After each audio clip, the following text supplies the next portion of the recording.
महाराज जी, घर गृहस्थी का एक और प्रश्न है।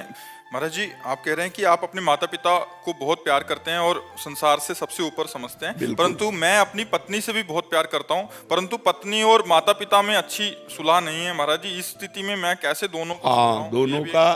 दोनों का प्राथमिकता माता पिता की रखनी है, क्योंकि अर्धांगिनी अपना ही अंग है और हमें प्रकट करने वाले माता पिता हैं। तो अर्धांगिनी को इतना कि आप हमारे माता पिता की सेवा ना करें, मानते हैं, लेकिन आप हमें नहीं रोक सकते। हम आपकी सुविधा, आपकी अनुकूलता आपको देंगे, लेकिन आप हमारे माता पिता की सेवा में अगर तनिक भी विरोध करते हैं तो हमारे आपके संबंध में विरोध हो जाएगा। माता पिता का त्याग नहीं कर सकते, ये जरूर आप में होना चाहिए। अगर ये नहीं है तो जो अपने माता पिता का त्याग कर दे पत्नी के कहने पर, फिर क्या है? फिर धर्म में वीरता नहीं रही। ऐसा नहीं होना चाहिए।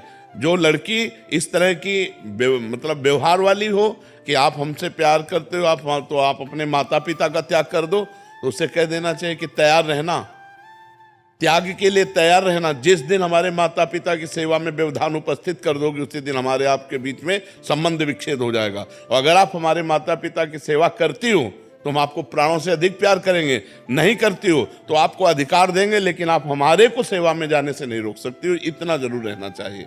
माता पिता भगवान का स्वरूप है और पुत्र का पूरा अधिकार है माता पिता की सेवा करने का। तो ध्यान रखना, अवश्य में भोक्तव्यम कृतम कर्म शुभाशुभम। जो जैसे कर्म करेगा वैसा फल देगा भगवान, भोगना पड़ेगा, इसलिए बहुत सावधान।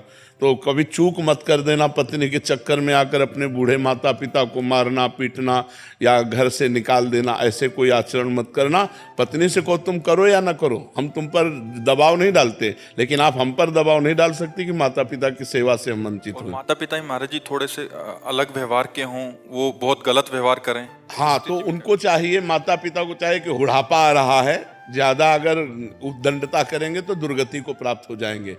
बहू बेटा को अपना बेटा और अपनी बेटी के समान चाहिए। थोड़ा प्यार का व्यवहार करें जिससे कम से कम उनको चाय और नाश्ता मिल जाए।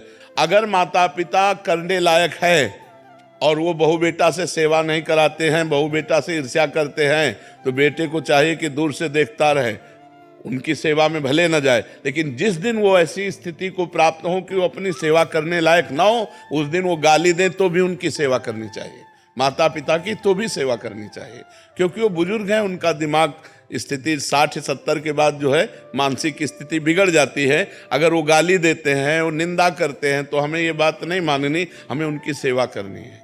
और अगर वो स्वस्थ हैं, अपने आप सेवा कर लेते हैं, खा पी रहे हैं, तो दूर से देखता रहे, खा पी रहे, आनंद से है, कोई बात नहीं। अगर 2-3 बेटा है महाराज जी, हाँ, तो उनमें से सब बेटाओं को चाहिए कि अपने माता पिता की सेवा के लिए अगर हिस्सेदारी ले लें, तीनों क्रम बाई क्रम सेवा करें। अगर तीनों में से ना करें तो एक तो तैयार हो जाए। यार, बूढ़े माता पिता को खवाने से क्या कमी होती है? दाता तो भगवान है, खूब अच्छे से देते हैं। जो माता पिता की सेवा करता है उस पर भगवान प्रसन्न हो जाते हैं, क्योंकि भगवान ये धर्म से प्रसन्न होते हैं। देखो, पुंडरीक जी अपने माता पिता की सेवा करते थे तो विट्ठल भगवान स्वयं दर्शन देने के लिए महाराष्ट्र में आए थे कि नहीं आए थे? तो माता पिता की सेवा करने वाले को भगवत प्राप्ति निश्चित होती है। हरेंद्र सिंह जी, राधे राधे महाराज जी। महाराज जी, मैं एक फौजी हूँ, वर्तमान में आपातकालीन सेवाएं जो होती हैं उसमें कार्यरत हूँ। देश व विदेश की प्राकृतिक आपदाओं में अपना कार्य करता हूँ। महाराज जी, गुरु जी, मुझे भक्ति का भाव बिल्कुल नहीं था, परंतु सोशल साइट पे आपकी वीडियो देखकर भक्ति भाव आ गया। जब भी आपकी वीडियो देखता हूँ तो आंखें नम हो जाती हैं। महाराज जी, ये किस दशा को दर्शाता है? सात्विक प्रवृत्ति को, कि आपका हृदय सतोगुण से युक्त होकर पवित्र हो रहा है। पवित्र हृदय में जब हम सत्संग सुनते हैं, भगवद वार्ता सुनते हैं, तो हमारे अश्रु आने लगते हैं। इससे हमारा प्रमाण मिलता है कि मन धीरे धीरे पवित्र हो रहा है, हमें धीरे धीरे भगवान की तरफ बढ़ाया जा रहा है, धीरे धीरे हमारे ऊपर भगवान की कृपा हो रही। ये पवित्रता का, मन की पवित्रता का लक्षण है। गदगद सुर नैना सजल दंपति रस रहे भीन, ईगत वृंदा विपिन में फिरे प्रेम तल्लीन। वो तो मानो वृंदावन के लिए कह रहे, और आप कहीं भी हो, भगवान की बात सुनकर, भगवान का नाम सुनकर, भगवान की याद में आंसू आना, ये परम पवित्रता का लक्षण है, भगवान की कृपा का लक्षण है। छवि शर्मा जी, नोएडा से। राधा वल्लभ श्री हरिवंश महाराज जी, गुरुदेव, आपके दिव्य प्रवचन के माध्यम से मेरे परिवार नाम जप में धीरे धीरे बढ़ रहा है महाराज जी, और ग्रस्त जीवन शांतिपूर्ण और सुख में व्यतीत हो रहा है। गुरुदेव, आपके वचनों से ही अमूल्य ज्ञान प्राप्त हुआ कि पति ही परमेश्वर है, उनके भीतर भगवान का स्वरूप देखा जाए और श्रद्धा से उनकी सेवा की जाए। इसी भावना से प्रेरित होकर मैं प्रतिदिन उनके किसी कार्य क्षेत्र या अथवा तीर्थ से लौटने पर श्रद्धा पूर्वक उनके चरण स्पर्श करती थी, इससे वे प्रसन्न होते थे। किंतु अब जब बहुत ऐसा मतलब अब अंगुलियों में गिना जा सकता है। जैसे आप आज्ञा का पालन कर रहे हैं, शास्त्र आज्ञा का, और आप ऐसे चल रहे हैं, ऐसे अंगुलियों में गिना जा सकता है माताओं बहनों को, मतलब सैकड़ों हजारों में नहीं, अंगुलियों में गिना जा। तो ये तो बहुत उत्तम बात है, बहुत धर्म की बात है, और हमारे भारत की ही केवल बात है कि यहाँ की माताएं बहनें अपने पति में भगवान का दर्शन करके भगवान को भी परास्त कर दिया। अनुसुईया जी ने अत्रि मुनि पर भगवत भाव करके भगवान शंकर और ब्रह्मा और विष्णु को 6-6 महीने के बालक बना के पालने में झुला दिया। ये देखो पातिव्रत धर्म, पातिव्रत धर्म का प्रभाव, धर्मराज भी चक्कर में पड़ गए और सावित्री अपने सत्यवान को वापस लेकर के ही आई। तो पतिव्रता में बहुत बड़ी सामर्थ्य है। जैसे एक यति ऐसे एक सती। आप अपने पति की अनुकूलता प्रतिकूलता पर न जाएं, भगवत भावना पर जाएं और नाम जप करें, इसी से भगवत प्राप्ति हो जाएगी। किंतु जब से उन्होंने दीक्षा नियमावली का पालन शुरू किया है, वे चरण छूने से विनम्रता पूर्वक मना करने लगे हैं। वे कहते हैं कि इससे उनके पुण्य और भजन की शक्ति प्रभावित हो सकती है। फिर भी मैं अपनी आदत और श्रद्धा के वश आकर... सुनो, वो अगर मना करते हैं तो उनके सुख के लिए दूर से नमस्कार कर लीजिए, दूर से नमस्कार। मान लो उनको रुचि नहीं, तो हमको क्या करना है कि हमारे प्यारे को जैसे पसंद हो, अगर वो कहते हैं कि ऐसे करने से हम राजी हैं तो हम रोज ऐसे करेंगे। तुम खुश रहो, तुम्हारी अनुकूलता जिसमें, अगर ऐसे इतने से तो हम इतने से। अभी इतने से राजी हो, आप उनसे पूछे इतने से राजी हो, इतने से तुम्हारे पुण्य नहीं जाएंगे। अगर कहते हैं हाँ ठीक है तो रोज ऐसे कर लिया।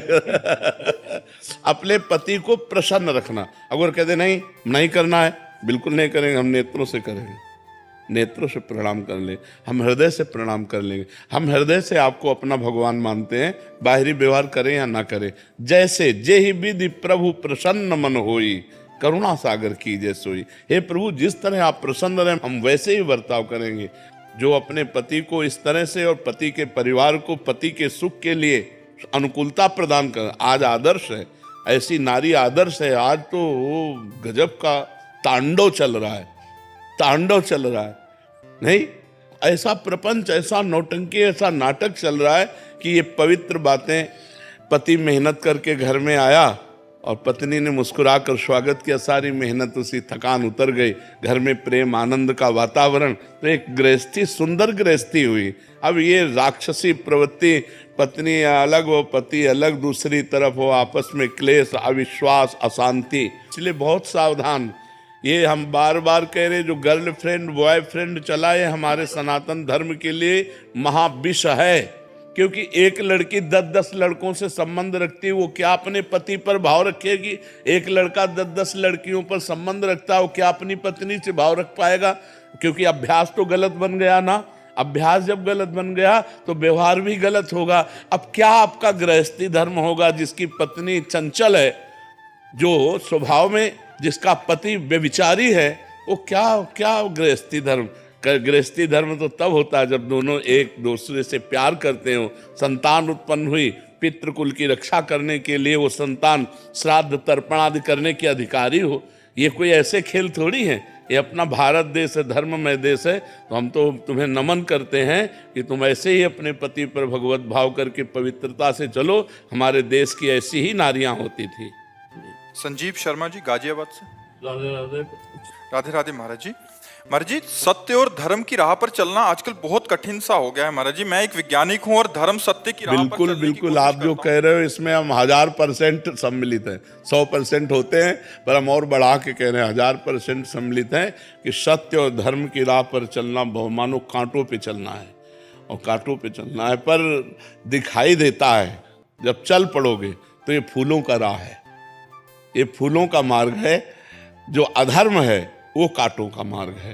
पर अधर्म का मार्ग फूलों जैसा दिखाई देता है और धर्म का मार्ग कांटों जैसा दिखाई देता है, बड़ा कठिन दिखाई देता है। लेकिन जब चल पड़ोगे तो धर्मो रक्षते रक्षिता, धर्म तुम्हारी रक्षा करेगा और तुम्हें बलवान बनाएगा। क्योंकि अगर ऐसा ना हो तो बड़े बड़े धर्मात्माओं ने कष्ट सहते हुए धर्म का पालन किया है और अधर्मियों ने सुख लूटते हुए अधर्म का, लेकिन उनका नाश हुआ है। परिणाम में अधर्मियों का नाश हुआ है और धर्मात्माओं की जय हुई है, लेकिन बीच यात्रा में अधर्मी सुखपूर्वक रहे हैं और धर्मात्माओं को कष्ट भोगना पड़ा है, लेकिन परिणाम में धर्मात्मा सुख को प्राप्त हुए और धर्मियों का नाश हुआ है। परिणाम में तो ठाकुर जी अपने आप आते हैं, यह है हाँ, बचाते हैं। बिल्कुल बिल्कुल, धर्मो रक्षति रक्षिता, जो धर्म की रक्षा करता है भगवान उसकी रक्षा करते हैं जी। अंशु त्रिपाठी जी। राधे राधे। राधे राधे महाराज जी।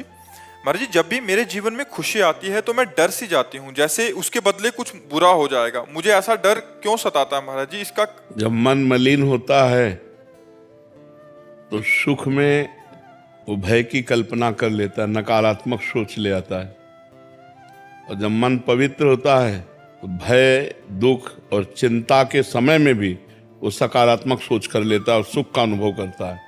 इसीलिए मन को पवित्र करना अनिवार्य है। इसीलिए सबसे कहते हैं परोपकार करो, नाम जप करो, मांस मदिरा का सेवन मत करो, बेविचार मत करो, जिससे तुम्हारा मन पवित्र हो जाए।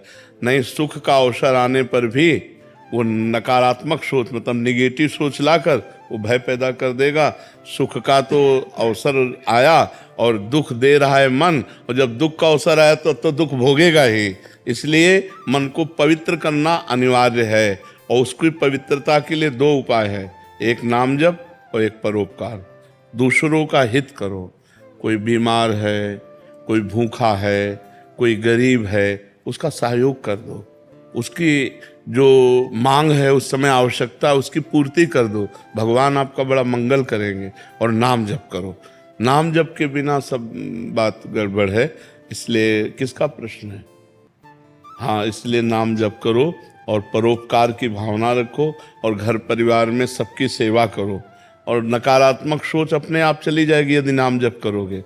देखो, बड़ी से बड़ी दुख की परिस्थितियों में भी भक्तों ने आनंद का अनुभव किया है।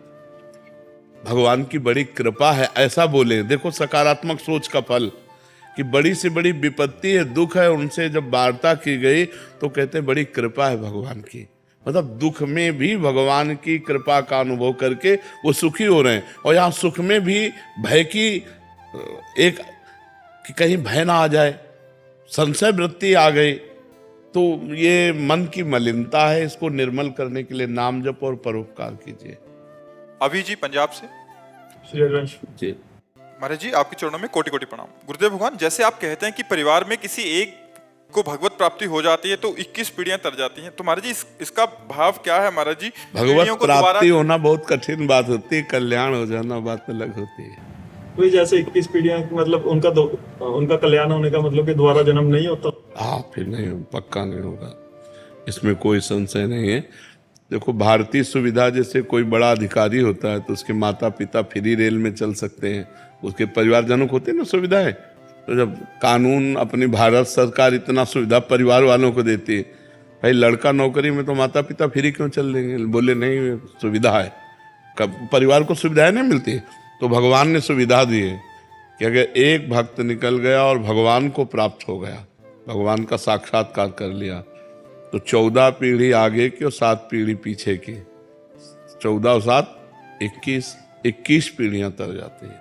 पर हो तो भगवत प्राप्त। 2-4 माला घुमाने वालों के लिए भगवत प्राप्त हो गए। तो अगर उसके कुल में हो गया तो सतरत सा लोकांतार्यत, उतर जाता है, लोगों को उतार देता है। बड़ी बात होती है ना। कुलम पवित्रम जननी कृतार्था, शास्त्र कहते वो कुल पर सो कुल धन्य उमा सुन जगत पूज्य सुपनीत, श्री रघुवीर परायण जे जन उपज विनीत। भगवान का विनय संपन्न भक्त जो पैदा हुआ भगवत साक्षात, वो कुल जगत पूज्य हो जाता है। अहोबत सुपचतो गरियान यज्ञ वर्तते नाम तुभ्यम। वो चाहे चांडाल क्यों ना हो, नीच स्वपच क्यों ना हो, अगर जिसकी जिह्वा पे भगवान का नाम आ गया और भगवान का निरंतर नाम जप कर रहा है, वो जगत पूज्य गरियान, वो जगत में सबसे श्रेष्ठ है। नाम प्रसंग कहत उपदेश जाया, धर्म धन्य सो देश, धन्य सो कुल जय जन्म भयो, धन्य सो तात, धन्य सो माय, संतत सकल सुनो चितलाय, श्री हरिवंश प्रताप जस। नाम जप करने वाला बालक जिसके, तो वो देश धन्य, वो कुल धन्य, वो माता धन्य, वो पिता धन्य, धन्य धन्य हो जाते हैं। लेकिन असली भक्त भगवान का पैदा हो जिसके कुल में, उसके लिए लिखा हुआ है कुलम पवित्रम जननी करता था। हाँ जी। रेणु जी मथुरा से। राधे राधे महाराज जी कि मैं पतिव्रत धर्म का पालन करते हुए अखंड सुहाग की कामना हेतु अगर नाम जप या पूजा पाठ करूं तो क्या मुझे भगवत प्राप्ति हो जाएगी? बिल्कुल हो जाएगी, बिल्कुल हो जाएगी, बिल्कुल हो जाएगी, बिल्कुल हो जाएगी। और भगवान आपके पति की आयु की रक्षा भी करेंगे, क्योंकि भजन में बड़ा बल है, तपस्या में बड़ा बल है, संयम में बड़ा बल है। महाराज जी इनका एक और प्रश्न है कि महाराज जी माताएं बहनें जो घूंघट करती हैं, क्या इसकी कोई धार्मिक मान्यता है या पवित्र आचरणों में? पवित्र आचरणों के लिए ये ग्रामीण मान्यता है, धार्मिक या शास्त्रीय मान्यता नहीं है। ये जो घूंघट है ये इसलिए कहा जाता है कि हम रूप दर्शन न करावें और न सहसा किसी के करें। नारी की पवित्रता का बहुत बड़ा उसमें, अब आजकल तो ये सब देखने को नहीं मिलता, लेकिन गांवों में बूढ़ी माताएं अब भी इतना डालेंगी। अच्छा, घर में जैसे बूढ़े कोई जाते थे तो कहे दादा आ गए सब घूंघट करके, में आज भी है, गांव में आज भी है। गांव में है तो ना। हाँ, तो देखो कितनी पवित्रता थी कि पूज्य जन जो है वो ऐसे सावधान करके जाते थे कि माताएं बहनें यदि असावधान हो तो सावधान हो जाए, कि हम उनके अंग भी न देखें, उनका चेहरा भी न।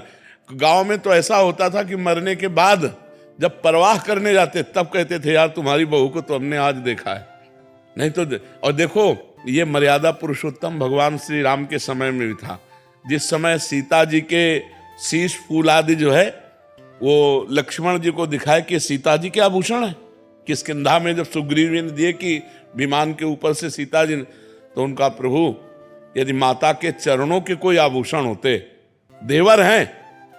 देवर हैं कि माता के चरणों के आभूषण होते तो मैं बता सकता था। हमने कभी माता को ऐसे नहीं देखा, ऐसे चरणों की तरफ। मतलब छोटा भाई बड़े भाई की पत्नी को मां समझता था और बड़ा भाई छोटे भाई की पत्नी को बेटी के समान समझता था। आज अब तो ऐसे राक्षस पैदा होते चले जा रहे कि अपने बच्चों के साथ ही दुष्कर्म करने के लिए तैयार हैं, फिर बहू बेटियां और सब। तो ये बड़ी पवित्रता का प्रतीक है। पहले ये कोई शास्त्रीय नहीं है, ये कोई शास्त्र में ऐसा आदेश नहीं है, ये ग्रामीण व्यवहार है। कुछ ग्रामीण व्यवहार ऐसे होते हैं जो कुल मान्यता हजारों वर्षों से चली आ रहे हैं। अब बड़ा समय खराब हो गया है और उसी का परिणाम भोगना पड़ रहा है। नहीं भोगना पड़ रहा है, फ्रेंड बॉयफ्रेंड, ये कहीं कोई मान्यता, कहीं कोई ऐसी। अरे गांव के बुजुर्ग ब्याह तय कराते थे और बाद में दूल्हा दुल्हन देखते थे कि ये हमारी दुल्हन है, ये हमारे दूल्हा है। नहीं तो इतना घूंघट काढ़े और बस घर में आके पता चलता था कि ये हमारी दुल्हन है। और आजकल तो मतलब लिव इन रिलेशन के बाद ब्याह होते हैं, नहीं होते? तो क्या मतलब पवित्रता रह गई? क्या पहले ब्याह करके आते थे तो दुल्हन दूल्हा नहीं मिलते थे, पूरे गांव के देवी देवता पूजते थे बुजुर्ग, और खवा पिया के सबके आशीर्वाद लेके फिर वो गृहस्थी धर्म में जाते थे।